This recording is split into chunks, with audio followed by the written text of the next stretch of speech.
Hello and welcome to Breaking the Cycle. My name is Alan Hyde, and tonight we are joined by a special guest, Sara Kercho. Yes. Yeah, Good job. LPC associate. Yeah, I forgot I didn't Almost ask you. LPC-A. Almost. So close. LPC-A. Almost, yeah. Yeah. So you're getting ready to graduate. Yes. We've been talking about a whole bunch of different things. For you guys following along tonight, we're going to be talking about therapeutic work with teenagers, incorporating dance to help with Yeah. things like traumas and anxieties. And we're just going to kind of touch on as we go different concepts of, understandings of the way teenagers may approach mental health. I would imagine even, and you could correct me on this, but I bet our conversation goes a little bit into like, if you're a parent of teenagers, Yeah. how do you kind of come alongside them as they're Yeah. working with an advocate and a therapist? Yeah. Yeah, but as we get into that, thank you so Yeah. much for joining us. I'm excited to be here. Yeah, you jumped right in when you came in. It was Yeah. cool to just watch you get in the flow. Yeah. So what got you into all this? So I have been going through my own mental health, struggles just throughout my whole life. And so just that kind of awareness has always been there. Psychology has been interesting to me. And then I became a teacher, a high school teacher, and I actually taught fine arts dance and coached drill team for like 10 years. And I, for me, I cared so much about the well-being of the kids as a whole. It was, it's more than just showing up and being their teacher for a few hours. So those are the kids that would start to come to me and tell me what was going on with their mental health or things that were going on at home and struggles that they had. And so then I started to try to incorporate more social emotional learning into my daily schedule with them. And as I got farther into education, I was like, I don't think this is going to be for me long term, but I do enjoy helping the kids and providing them that additional support and education. And so as I decided to transition out of education, I was like, I think I want to work with teenagers and go into counseling. Yeah. And you found yourself currently while you're studying at a location called Unearthed Yeah. that we were talking a little bit about Yeah. that has a unique feel to it that you were Yes. describing. And Yes. you do some of the dance work over there as well. I do. So at Unearthed, we do have therapy, but we also offer yoga, and we've started offering community therapeutic dance. And then there's also they do art classes and pottery classes, so lots of incorporating art into expression. Yeah. Therapeutic dance. All right, it can help in a lot of different ways. Yeah. It's not my first time hearing about these, Yeah. but I'm not a good dancer. I'm not a dancer. You Yeah. don't want to see me dance. Sure I It's do. not my expertise. Yeah, I do. How do these things help someone who's Yeah. struggling? So the cool thing about therapeutic dance and what I try to tell everybody is you don't have to have dance experience, because I think that's initially you're like, dance, okay, people are watching me, and that's when you feel self-conscious. And really the intent behind it is the opposite of that, is to help you get more comfortable and confident in your body and connecting with your body so that you can, there's so many different ways to go with that. You're moving energy through your body. You are expressing yourself. You're learning to connect with your body, because so many times people are dysregulated and they're just not able to sense what's going on in their body. Yeah. So it kind of gives you that connection, mind-body connection, and reiterates that. Yeah, I think a good way, I always think about it is how many millions of Americans wake up, they go to the gym, and they have kind of that blanket statement of like, I feel so much better after, working out. Yeah. It's like, well, yeah, of course, when you slow the process of the day down and connect with physical exercise, something like dance, right? You're going to be more seated, more grounded. Yes. And that's always going to be helpful in a therapeutic setting, of course. Yes. And I actually had a client the other day that we did more of like a one-on-one session. It just kind of happened to be that way. And so it helped us to just have conversation even as we're moving through things, to talk about like, what sensations are you noticing? What kind of movements feel good in your body? And I think that's one of the cool things too about therapeutic dance is like finding new movement that maybe you haven't tried before and being like, oh, that actually kind of feels good. And everyone that's come and tried therapeutic dance is like, oh, this is great. Like, why was I so nervous to come and try this? Sure. Yeah. Yeah. There's something very vulnerable about Yeah. it, you know? Yeah. I mean, being a therapist, I try to keep an open mind to like trying the different Yeah, modalities and yeah. trying different things. And I know even as like an open, fun loving Yeah. guy, like I would be self-conscious at first, just Sure. hearing you talk about it. And Yeah. it's like, yeah, I mean, that's even with open-minded people, there's plenty of nerves and anxiety. Yeah. And I think that too, I try to kind of get you past like the initial nerves at the beginning, just me personally, because it's like walking into that. Yeah, you know, that's everybody's kind of on like that high alert. Yeah. And so you're like, what are we going to do? And then when you start doing it, you're like, oh, this isn't so bad. Yeah. And are you doing that over there predominantly or only with teenagers, or are there adults that come in for adult classes? Yeah. So I've been offering it just kind of open to the community and saying, yeah, like 13 and up. And so we've had adults come doing that too. I'm actually offering one that's specifically for therapists later this cool. month. So people can come try it and kind of see what the benefits are. And we need our own movement and self-care Sure. as therapists. Yeah. I mean, that's always a window into stoking the fires of whether or not they may be interested in Yeah. utilizing those techniques too. Yeah. And you were doing a workshop with teenagers and Yes. a dance team. Yes. All right. I was seeing some of the pictures. You were telling me before, it's like you're starting to hammer out some workshop ideas. Yeah. And I think that could be a good framework for questions here of Yeah. kind of highlighting for our listeners. What are some of the ways that you're breaking this down for someone who's never thought about the integration of therapy and dance? Like, what are you teaching them when you're sitting them down to talk to them about it? Yeah. So I think one of the cool things about dance is it is kind of a natural transition because of the somatic part of it. So that moving the body and how that is, and you're a little bit more in touch with what's going on in your body, I feel like, with dance. So it's easier to speak to some of that. And so initially when I start my workshops, I kind of ask, like, when I say this word, what comes to mind? And so starting with things like, what do you think mental health means? Mind-body connection, what is grounding, and just kind of getting some feedback on that. And then starting to open up conversation and tools that they can use based on what they tell me. Yeah, I'm sure you get all kinds of answers. And real quick, for those following along, stick around to the end because Gabe, our producer, is going to come up here and do an interpretive dance that Sarah's going to walk them through. He is, yeah. What, when you're asking teenagers about mental health, Yeah. what are you finding is kind of their, I'm sure you get a bunch of different answers, Yeah. but just kind of the catch-all answers that you're getting from teenagers about therapy or mental health. So I feel like the biggest thing that teenagers struggle with right now is anxiety. I don't think that's surprising. You just think about all the things that you deal with as a teenager as you're growing up, but now you have social media. And I think another thing that we maybe don't talk about enough is like coming out of COVID. And because I have so many kids that remind me, like, oh, I was this age when we were in the pandemic and we were learning at home, and so they didn't have that social interaction, and what are we doing to help bridge that? So I feel like anxiety has been a big one, and just like being able to handle stress and pressure. You ever find when you're asking them about anxiety that there's quite a bit of overlap in the answers with teenagers that are like, describing almost even depressive symptoms and things of that nature, and like the need to like untangle those for them? Yes, that's actually, so I did like a pre-survey for this workshop to kind of get a little bit more feedback of what they were wanting to learn about, and a few of them mentioned like wanting to learn more about the depressive symptoms. And so I think too, as you start hearing what some of the things they are dealing with, it's like they think it's the anxiety, but you're like, yeah, there's a little bit more with what you're saying that maybe we need to explore that could be something beyond that.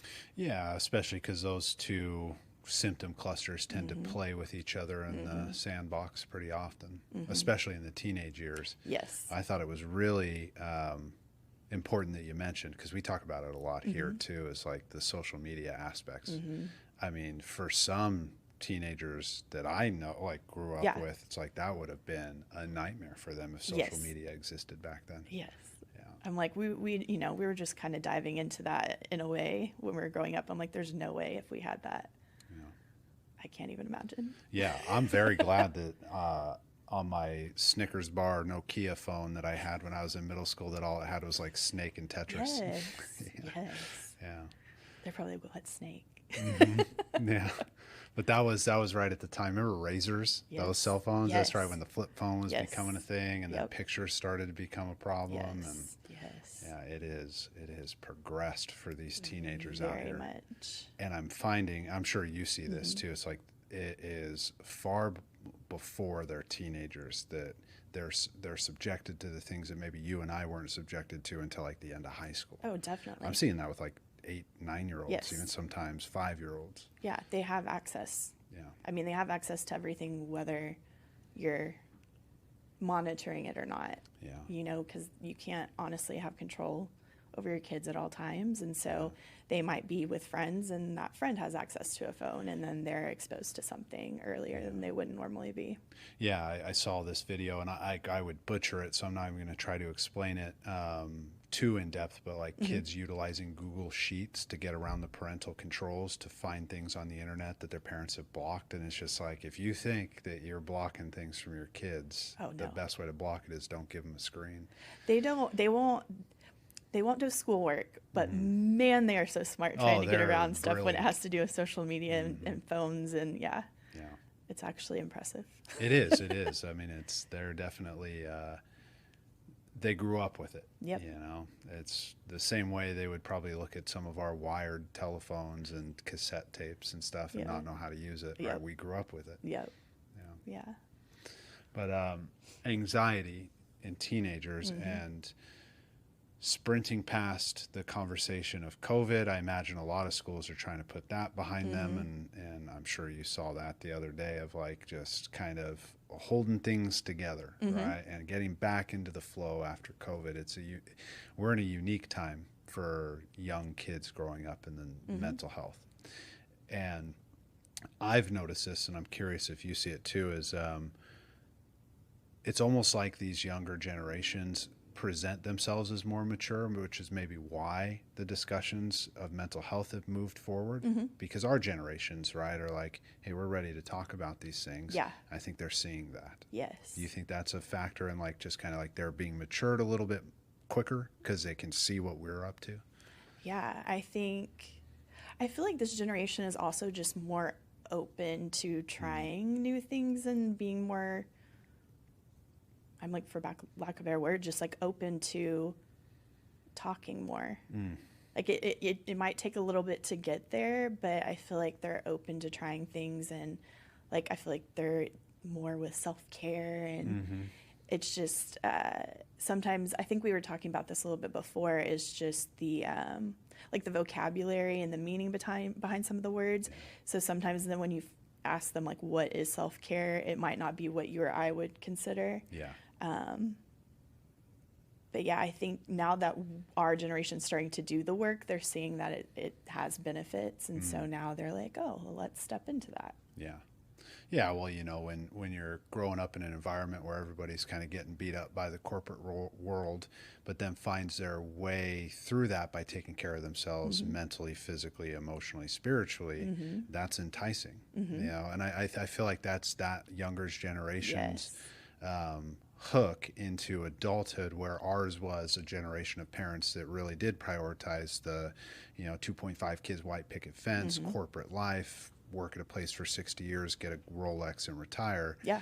With that not existing that way anymore, it leaves, I think, a lot of room. And there's a million different ways, Yeah. I think, to conceptualize this, but I always kind of look at it that way of like, this is like our new age way of finding, like, I think, deeper meaning, right? And not that the generation before us didn't have it, the deeper meaning, they just found it differently. In a different way. Yeah. And I think there is something to be said that, like, I don't know, as far as like mental well-being, how well the generations before us found it. Yes. None of my business. Yes. Right. I'm an observationalist. Yes. Yeah. as I'm thinking about the anxiety aspect and the stress and pressure, I think that's a thing too, is helping differentiate that with teenagers, is like, what is the difference between those two and what do you have control over? Because there's so much pressure. Yeah. Yeah. You're speaking the language of Yeah. our show, because we Yeah. we love those topics of like, what do you have control over, what do you don't? Yeah. And teenage years, that's their first contentions Yes. and struggles Yes. with that concept. Definitely. And I think that's one of the biggest things, especially working with teams. And that's one of the goals, is to help them learn how to do that in a healthy way. Is you're going to come up against challenges, obstacles, adversity, and what are we going to choose to do that? Are we going to go with our impulse, or are we going to take that pause and learning how to pause and then choose how we want to react or act? Yeah. Yeah. Well, impulse, that's one of those where it can lead to some really wonderful outcomes, but it can get you in trouble pretty quick if you're not monitoring your impulses. Yes.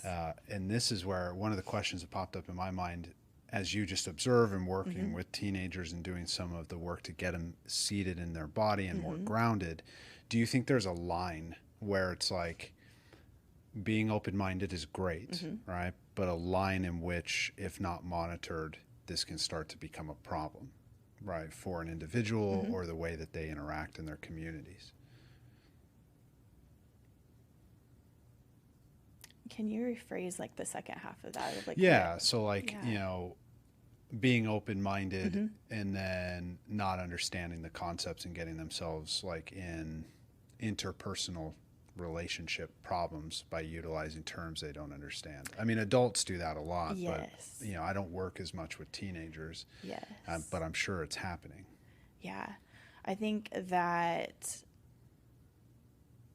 well, and even just that, the openness and trusting and like starting to learn more about their intuition, I think is a good thing too, is helping them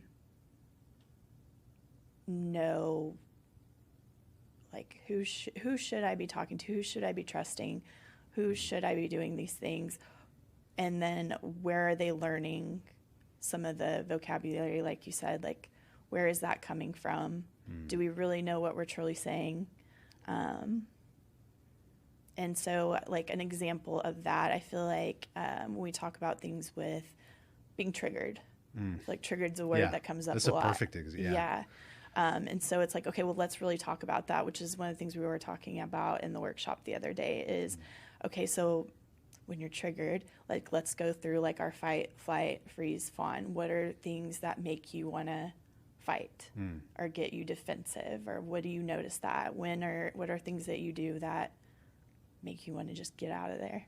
But like kind of talking through examples of what that might look like in their life, and then also what that might look like in dance world.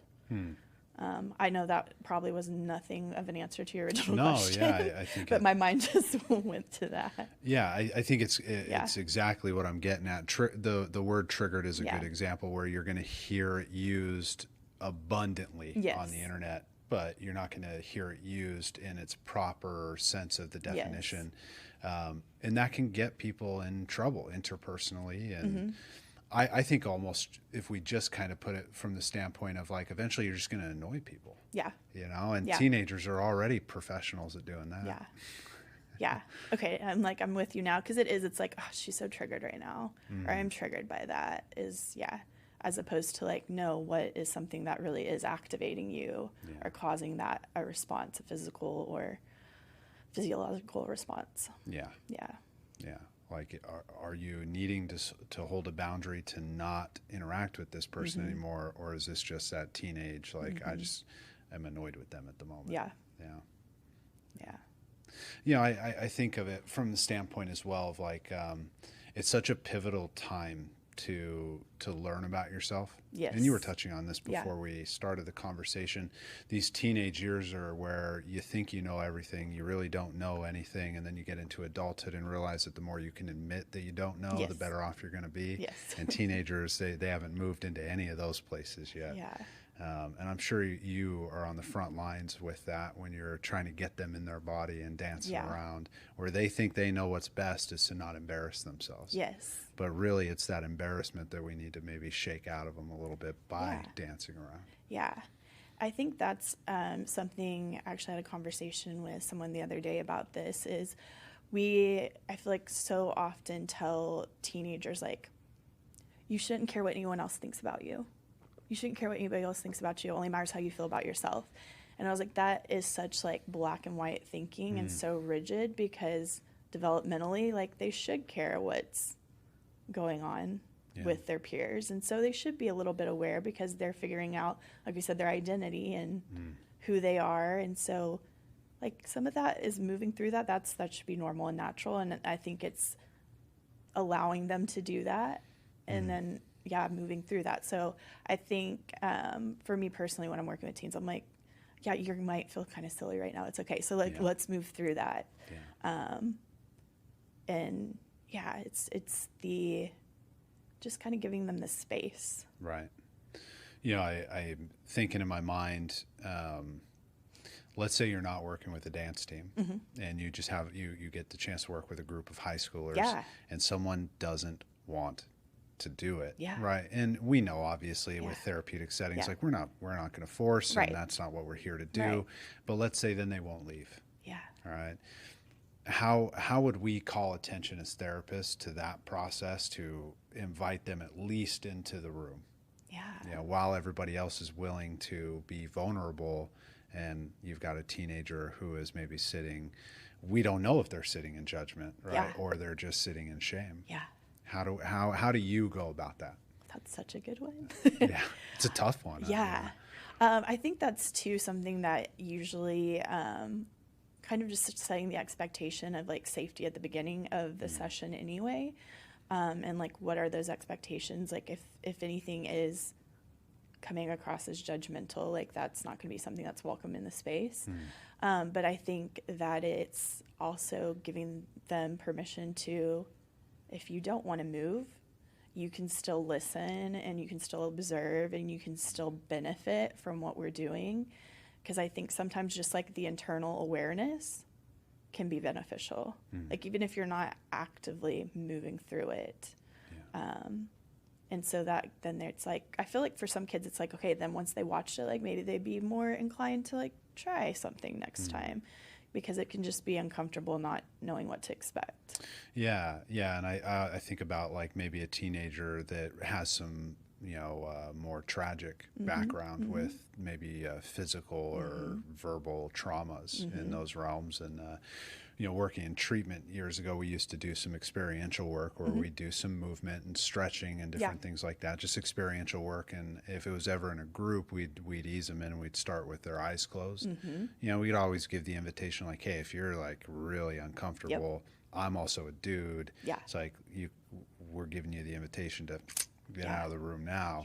And then we're going to start with our eyes closed and kind of work into it. And that was always a nice way to invite them into, because dancing with a focused intention, and I'm sure you would agree with this, is a great way, but a surefire way to work with traumas, right? The deep-rooted beliefs that you have about yourself that aren't so flattering, that are really hard to embrace.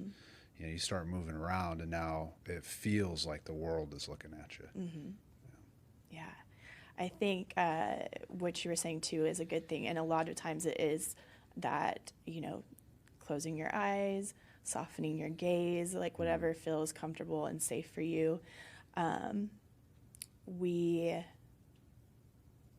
trying to think. Oh yes, sorry. We did a staff training for a studio last year, and one of the things that we brought attention to with the trauma as well is that you do have those kids that touching them without their permission is not smart, right? And dance world is so hands-on corrections. And so I think that's one of the things too that people who are involved in both mental health and the dance world are trying to help dance educators be more trauma informed instead of being like, this is just how it is. Yeah. And so like giving those options or finding other ways to give corrections that aren't physical. Yeah. Yeah. Yeah. I mean, I would imagine just like any other sport, right? Physical exercise, at a certain point, it does get physical, and bringing it into the therapeutic realm, it impedes certain things maybe that you would do if you were competing, right? But still very beneficial, and plenty of things that you can utilize and do. And you know, it's nice, right, that you were sharing that you're developing a curriculum, a workshop around it, because this is how we figure those kind of things out. Is like, hey, there's not just one way to try to do that. Here's one aspect that we're doing over here in the Dallas-Fort Worth Metroplex, right? And it seems to be working. Yeah. What has the feedback been? You know, you get people coming up like, I want to dance. I feel it's once people try it, then they're like, oh, I want to bring my friend. And I'm like, yeah, let's do it. And then with the teenagers, it's usually, again, that like, literally at the end of every time I do what I would say is like a therapeutic dance class, I guess, there's always a kid that's like, oh my gosh, I needed that. Every single time. And I think it's the fact that we're slowing down, we're being more mindful, and we're working on being present, and they're able to let go of everything else that's happening around them. And I usually try to preface too of when we start doing some of this movement, or we are a little bit more still, that there might be feelings that start to come up that you didn't know were there, or emotions, and that is totally normal, and that's totally okay. And we're just going to breathe through it. And if you need extra support, I'm here. Yeah. You know what it reminds me of, and I know you've had experience working as a teacher, but like when you can take a little boy who may seem like he's got all kinds of issues going on, and you put something in front of him that he really is passionate about, right? In the physical environment world, right? Where he's not destructive, but he could be, right? But can be physically active in those moments. And shortly afterwards, you see a different kid, right? It's like when the boy goes to recess and he comes back to class, you got 30 minutes of like the best behaved child on earth before he's a terror again. And it's like, maybe we should do more recess. I don't know. But I imagine like someone comes into a class like yours, and maybe they've never found anything like that until their teenage years. And then by happenstance, it ends up being dance because you're the first person to give them the mode that would have been always beneficial. You know, I that was baseball for me. You know, it's like without it, I would have been a terror all the time, you know, but I had that outlet, you know?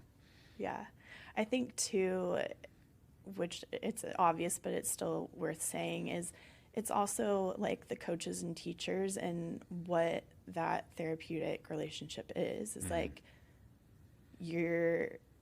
are you just focused on the sport or the art or whatever it is you're doing, or are you actually connecting with the kids and providing them a safe space and a way to express themselves? Right.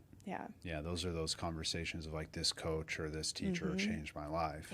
Right. Versus like, you know, I don't even remember what that person's name was. Because I always love when I would have a student come into Dance One that just had to get like their fine arts credit, and I feel like they hated it. They hated it the first year, and then they end up staying in it all 4 years. Yeah. And it's like you see such a transition and a change over that time, and then you see them kind of fall in love with it, and they find, like you said, like a way to express themselves that they didn't know that they could, and they're like, oh, I actually enjoy this, even though I thought it was silly at first. Yeah. When I was a junior in college, I didn't know I needed an elective still, right, to kind of round out and finish the degree. And I was like, oh man, what am I going to do? And it was like right before the deadline for classes, and the only class available was step aerobics. Like dance step aerobics. They're teaching you how to do splits and all this stuff. And so a couple of my teammates, we ended up having to take it. And I remember at the end of that semester, I was so bummed that it was over. And I was so terrified to go into that class. There was Yes. 4 of us on the baseball team that Yeah. ended up having to take this class. And when we first got in the class, we would go in the back Yep. corner, like, Yep. crap, and then by the end of it, we're up in front of the class Yes. dancing and It's doing so the step fun. aerobics. It was hilarious. That's what I'm just like, moving your body. I think the other thing is if you can laugh at yourself, don't take yourself so seriously. Yeah. And that's one of the things too with the workshops is, especially with like a dance team, it's very performative. It's about like, we have to execute this well, we need to be in unity, all these things. And my goal is to provide dance as something that can be therapeutic, of like, it doesn't matter what it looks like, it's how it feels. And so that's something that you can do on your own. Put on some music, move your body. And it doesn't have to be something that looks good. Right. It's like what feels good. Yeah. Which is a huge lesson for anything Yeah. we do in this field. Is Yeah. like, stop beating yourself up so much. Let things be messy. Let it drop to the ground and break. Because Yeah. we grow up in an environment, a culture, a society that says it has to be perfect. You got to get it right the first time. Everybody's watching. All right, the family's reputation is on the line. Yep. All the horse crap. Yep. It's like none of that matters. It's like you go around the block a few times in life and you realize none of that matters. No. What matters is living your life in a way that feels good. Yes. Right. And I think I've noticed with clients that when we talk about some of the things that they do either for self-care or just like things that help calm them, it's usually some kind of art related, whether it's drawing, painting, writing, things with music, movement, but it's getting them to not focus on the product, but the process. I'm like, it doesn't matter if it's not good. It doesn't matter what it ends up being like. It's what you're doing and embodying that. And how does that feel? Don't worry about what it looks like. Yeah. Don't worry about the end product. Does it feel good to be doing it while you're doing it?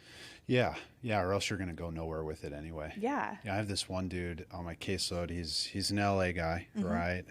His art is insane. Yeah. I mean, he's got a God-given talent, and he's so hard on himself. Yes. And it's always this like, well, like I've got to make a living doing it. And I've worked with him for years. Yeah. I remember early on, I told him, so if you're trying to make a living, go get a job at Trader Joe's. Yeah. Go get a job, right? And then on your off time, That'll be your do art. your art. Yeah. Right. And he did that. He got a job at Trader Joe's. He had worked it up until recently. He's like, I'm burnt, dude. Like, I'm just going to focus on like my art. And he's in the production world for video games and things like that. That's and, really cool. Yeah. He's funny. But Yeah. in the beginning, it was really walking him back. I'm like, just take the pressure off, man. I think that especially with art too, it's so vulnerable Yeah. because it's like a part of you when you're creating. Yeah. And so that can be hard, or even like then sharing that with people. And I feel like that goes back to teens too, is like when you're putting something out there, like, are you going to be judged? Are you going to be made fun of? And Right. that was a piece of me. So what does that say about me? Yeah, that's a huge part. I imagine with dancing too, it's like it's quick, right? That kind of feedback is instant or not, Yes. right? Or you're in the mirror and the only feedback's coming from in your mind, and that's sometimes our worst critic on earth. Oh, is yes. the itty bitty committee in our head. Yes. Like, oh, that was weird. Don't do that. Yes. And that's one of the biggest things, is that comparing themselves to others. Other people are better at this than I am, or why am I not able to do that? Things with body image obviously come up in dance world and working with teenagers. And the biggest thing when I ask about like what makes you nervous about performing is, well, if I mess up, then did I let my coach down? Did I let my teammates down? Did my family see that? Did my friends see that? Or, it's just that like that judgment. And so it's that fear, and then that gets them, like you said, in their head, and they're like, oh, I'm not good enough, I'm going to mess up. Yeah. And so having to talk about like the mentality that you take going into that. Yeah. And then the other focus that I've been having in the workshops is the nervous system regulation. Like, what are things we can do before we perform to just center ourselves a little bit so that we're not so Yeah. activated, for lack of a better word. Yeah, reminds me of that show Dance Moms. You ever watch that show? Holy crap, That Abby Lee Miller is a monster. I can't. I'm like, I can't even support that show. It drives me Yeah. crazy. But yes, I've seen some episodes. Yeah, I think the funniest part about it is that the main coach or whatever, Yes. she's rocking around in a wheelchair Yes, now. yes. It's an electric one. It's funny. Yes. But man, those little She's a hot girls. mess. Sorry. Yeah, Abby Lee, you're a monster. You heard You're it here. entertaining though. Yes. I'll watch the next episode. But those little girls, man, the pressure that they put on themselves, Yes. and really, I've known a lot of people throughout my lifespan, friends, and just people in community and other therapists who have done dance, and that's a very common sentiment is fighting the urge and the pressure of that community a lot of times, especially from like coaches who don't prioritize Yes. the mental health, Yes. to be perfect, right? When it's really, I mean, when I think about dancing, it's like, it's beautiful, sure. And, you know, if you're getting paid a ton of money to do it, I'm in full support of you like perfecting your craft. Yeah. But when I think about dance, it's always in the realm of fun. Always. Like, if you're not a professional dancer, this shit is for fun. Yeah. Right? And for free. Yeah. You can do it whenever, wherever. Right? And you're Yes. encouraged to do it. Yes. You know, I've probably been encouraged in places where you shouldn't dance to dance. And I'm, you know, personally, I could probably do it more. I'm probably not You gonna. probably should do it more though. Yeah, but it's for fun and for free. And Yeah. nobody cares what it looks like And you're that's saying. sometimes you do have to remind, you're like, why did you want to be on this team if you're not having fun? Like if it's not, you know, if it's not fun performing, like you shouldn't feel awful, you know, once a week when you have a performance. Yeah. So it's like, yeah, why are we doing that? And can we find like a connection to what we are doing? So how can you connect to the movement that you're doing? That's another thing that I feel like has kind of started to come up is you can learn the steps, but then taking it to that next level of like connecting to the story or the meaning or the emotion behind what you're doing. And I feel like once you can pull that connection in, then you get a different level of performance. Yeah. Because like you said, part of it should be like, you should be fun to watch. You could be just all over the place, but if you're having fun, like I'm having fun watching you. Yeah. Doesn't matter if your toes are pointed and like you have great alignment and posture, you know? So I think that is a good reminder of, I like that it's for free and for fun. Yeah. Yeah. Yeah.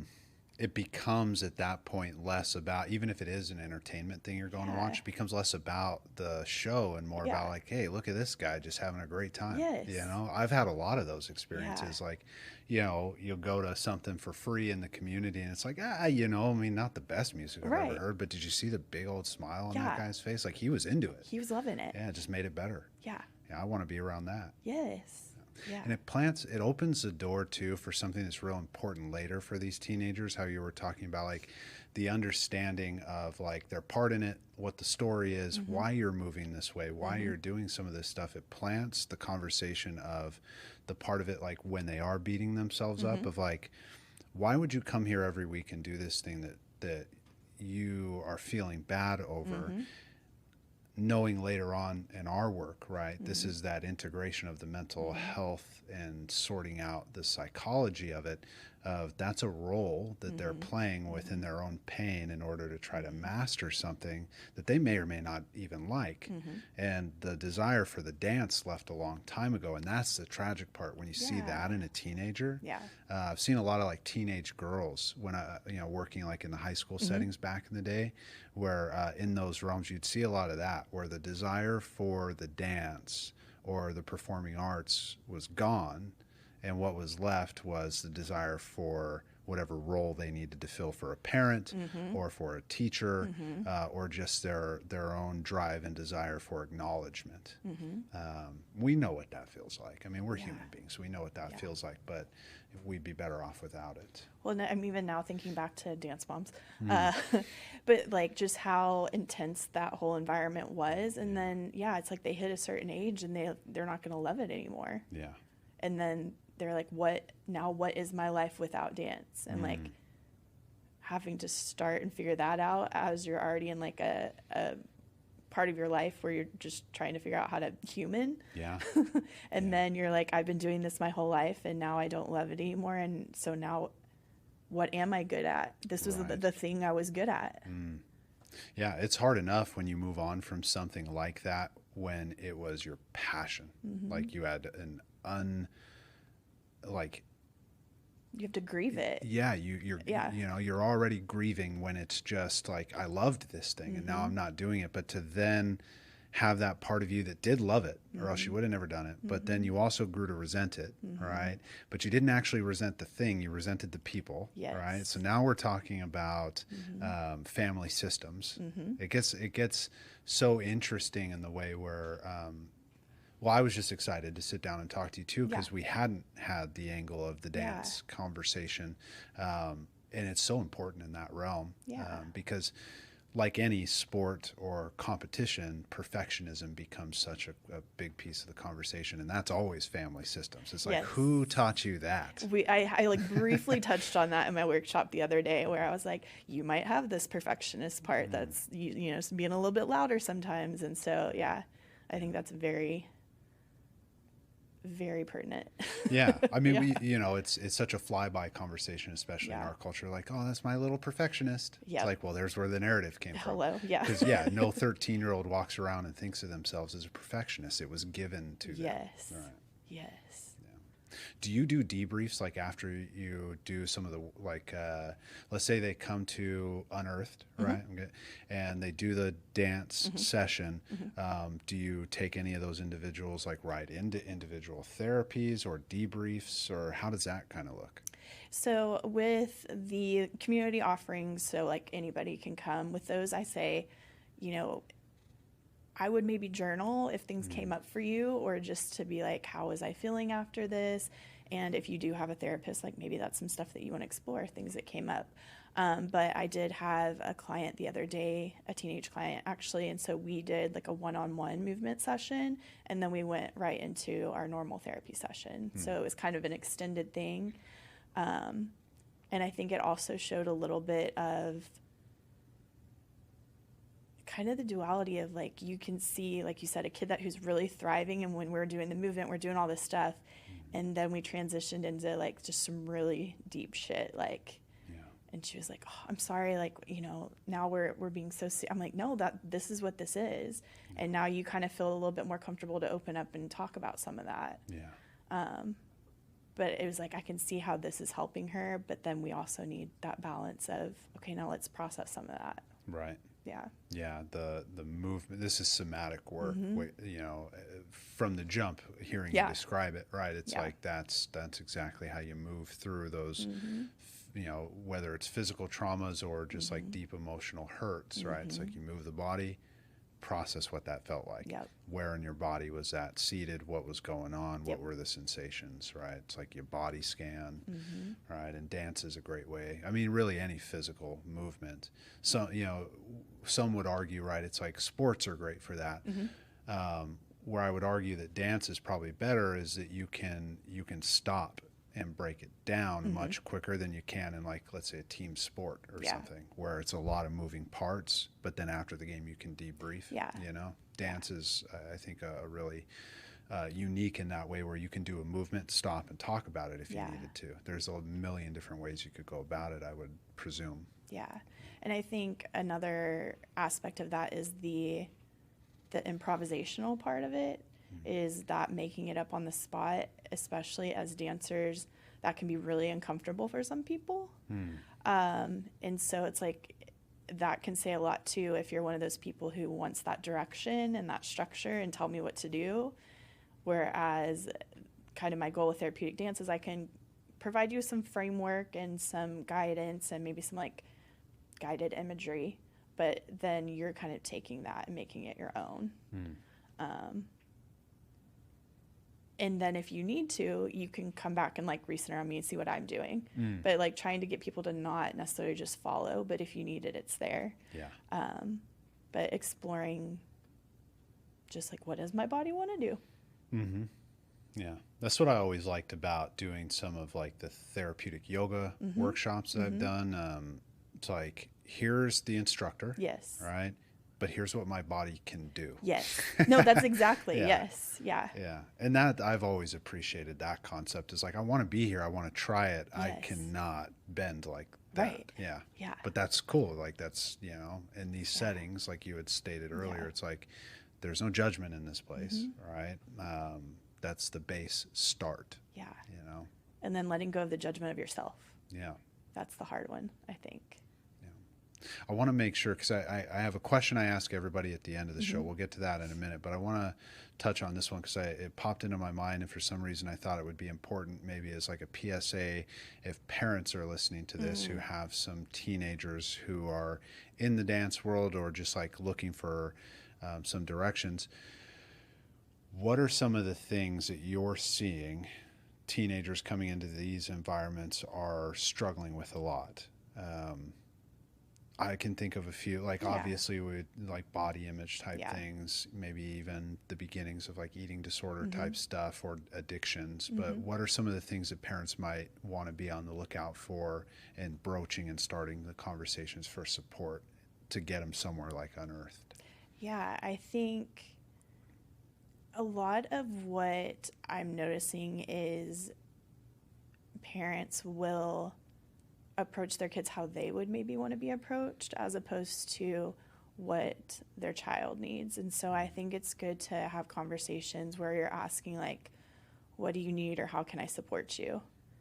And they might not know, but I think then they'll start to talk and be like, because I do have some kids that they're like, well, I wish I could have this conversation with my parent, but I don't know how to say it. Or if I start to, they kind of shut it down, or they don't understand what I'm trying to say because they put their meaning on it.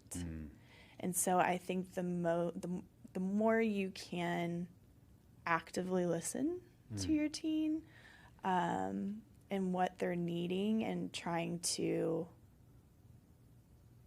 just understand and listen. I feel like that's the biggest thing. They want you to listen. Yeah.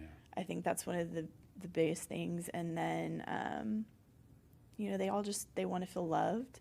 So what are you are you speaking their love language? I think that's another important thing is that that's not even in dance world. Those are just like normal teenage things. But as much as you can being intentional about it. Yeah.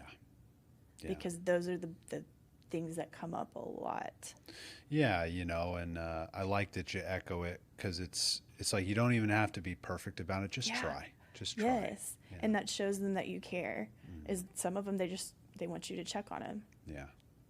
And you might think that you're doing that in other ways, but like they need you to, hey, are you okay?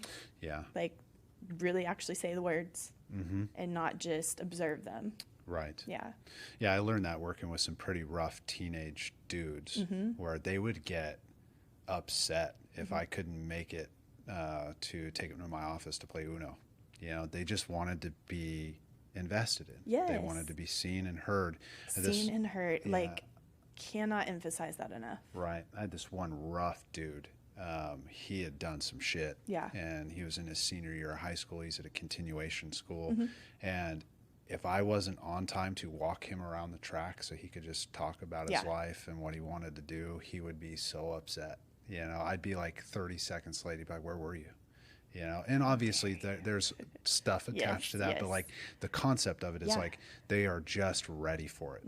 Even the roughest kid that you've got, they want the tenderness, they want the love, they want the affection. Yes, deep down, that's literally what they all want. Yeah. Yeah. If we were going to build a mental health amusement park and you got to build a ride, an attraction, what would you build? What would you call it? What would it be? So I feel like I should do something with dance, but that's not what's coming to mind. I feel like something with that's like activating your senses. Maybe something that's like a chill ride. Maybe that's what we call it, the chill ride. Maybe it's something like we're floating on. Oh. We have some I'm carrying some sound bowls.